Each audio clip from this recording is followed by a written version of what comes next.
Hi, I'm Dawn Bellerose. My pronouns are she and her, and I'm coming to you from Sault Ste. Marie, Ontario, which is the traditional territory of the Robinson-Huron and the Anishinaabe people. I'm with CUPE Local 1880. I work for Community Living Algoma, where I'm a developmental service worker, and I've been there for 33 years. This is my third term with the National Indigenous Council, and I love the work that we're doing. Being from Sault Ste. Marie, we are surrounded by the beautiful Great Lakes of Lake Superior, Lake Michigan, and Lake Huron. My grandfather and his brothers, they were fishermen. That was their life. That was what they brought to their community to feed not only their family, but their community. As a young child, we would always go to my grandparents who lived in a little town called Thessalon, and we loved to swim, and my father always took us fishing and boating.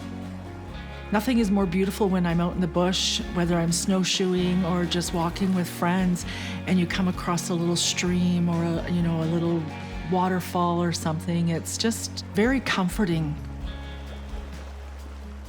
It was about 2 years ago at home, and I'm an urban Indigenous person, and I fill up my Brita, and I was like, something doesn't smell quite right.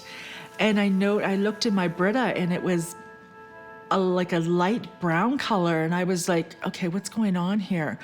And I'm calling our utility person, and I'm calling, and she's like, oh, okay, well, just let the water run for 30 minutes if you can. And it was rectified in 2 hours. And I really had to think back, and I thought, oh my goodness, what privilege I have as being an urban Indigenous person. And I was just horrified of people that, like I said, with Grassy Narrows, 60 plus years of not being able to bathe, drink, cook with their water. So Grassy Narrows has been contaminated by mercury for well over 60 years.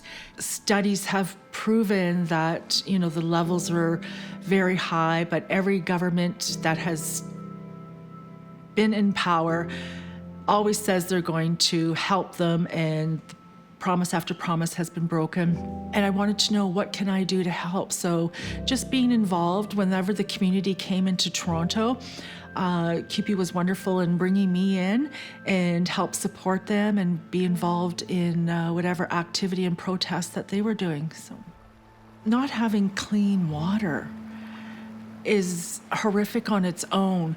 I didn't understand that. Like, this is Ontario, this is Canada. I didn't know this was happening within my country, but the impacts that it has on their family, their communities, their food source is now contaminated as well. And they try to bring in treatment plants, but they're not funding these treatment plants so the communities can take care of them properly. They're paying them a ridiculous, like some cases I've heard it's like $20 less an hour than what people in municipalities are being paid to run these treatment plants. So it's very shameful in every aspect of it.